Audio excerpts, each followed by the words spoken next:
Welcome to Truths, Proofs, and Firewater Reviews. I'm your host, Lindsay, and this is John, risking his liver to discover new whiskeys.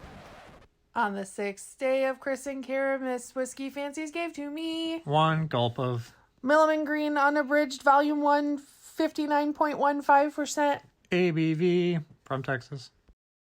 Ho, ho, ho, and a bottle of some kind of brown liquor. You know, it didn't feel ridiculous until I just saw myself in the mirror. Well, all right, guys, so we are on to day 6 of Cara and Kris-mas. Here is our cute little box. I'm excited. I'm jolly. Quit throwing stuff everywhere. No, you'll pick it up later. I will not. I know, I will. And it's fine. If I want to throw it somewhere, I'm going to throw it somewhere.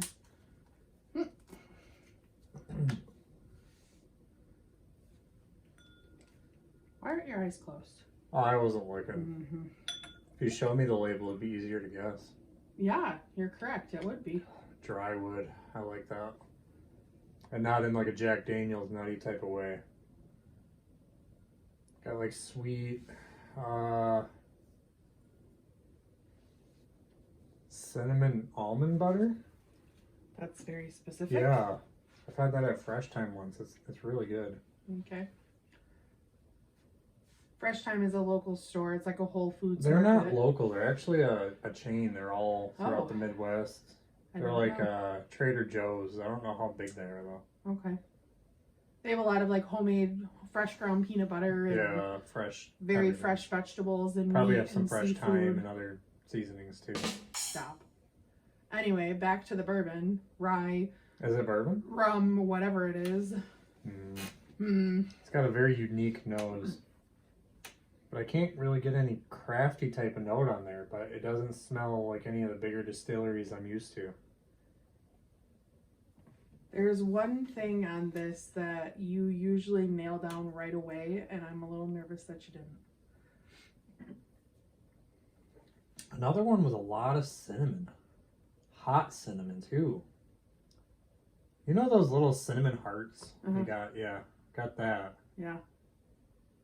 Every time I get stuff like that, I always think Four Roses.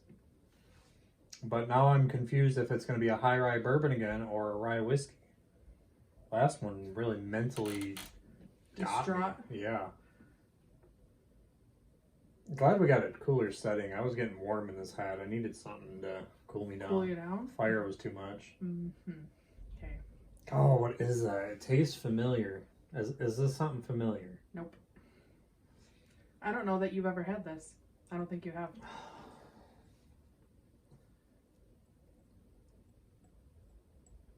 Give me a state, because I don't have any guess for this.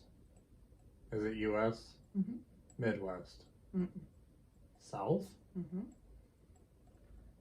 You just talked about going there today. Texas? Yes, sir. What in Texas would this be? I don't know. Balcones? Can't think of any. Balcones, Texas. That's a city? Yeah.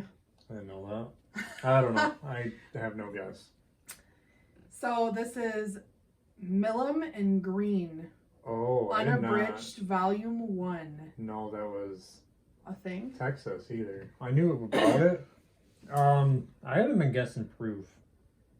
I didn't tell you the proof, so. Did you tell me on Driftless Glen? Yeah, it was 121 proof. Well, that was last video. You should have said it last video. I did. This one. So while John nails down. It's gotta be around. It's warm, but it's a smooth warm. That doesn't taste Texasy. Huh. 115. 118. Ooh, 3 off. So, I'm sorry, not Balcones, Blanco, Texas. It is created the backbone of straight bourbon whiskeys distilled by master distiller Marlene Holmes on site at Texas and Bardstown Bourbon Company. So they source. Both using the same mash bill. Bourbon distilled in Tennessee and Kentucky. Bourbon round out the chapters. It is hand bottled at 59% ABV or 118 proof. 38 barrels were used to create unabridged Volume 1. And that's why I pulled this up. There are 6 casks that are 14-year Tennessee bourbon, 8 casks that are 6-year Tennessee bourbon, 4 casks that are 4-year Tennessee bourbon, 5 casks that are 4-year Kentucky bourbon, 2 casks that are 3.5-year Texas bourbon whiskey with malted rye, and 13 casks that are 2 3/4 year Kentucky bourbon whiskey with malted rye. That is way too much information. It is a lot of information. That's why I kept it on my phone. All I kept hearing was Tennessee bourbon. Mm-hmm. Dickel. That does not taste anything Dickel-esque. Well, and I was interested because I didn't know, obviously sourced, but I don't know figured, if anyone else in Tennessee would have that high of aged stuff on the source market. And then on top of that, like usually with Texas stuff, you pull that right away. Well, how much of that was aged and distilled in Texas and all that? That's what I'm saying. I didn't even know they were from Texas. I've heard about them. I think I've heard faint volumes from them, but... I don't say this very often, but I actually like the nose better. I would turn that into a candle. That's like super sweet the more it opens up. Yeah. Like the warmth from your hand kind of opens it up. It's like something different. Caramel and cinnamon. Maybe chocolate. Like a reason if you would add cinnamon to it. Put a hot tamale and a raisin in your mouth. Might have to do that. No. Well, it's a good one. All right.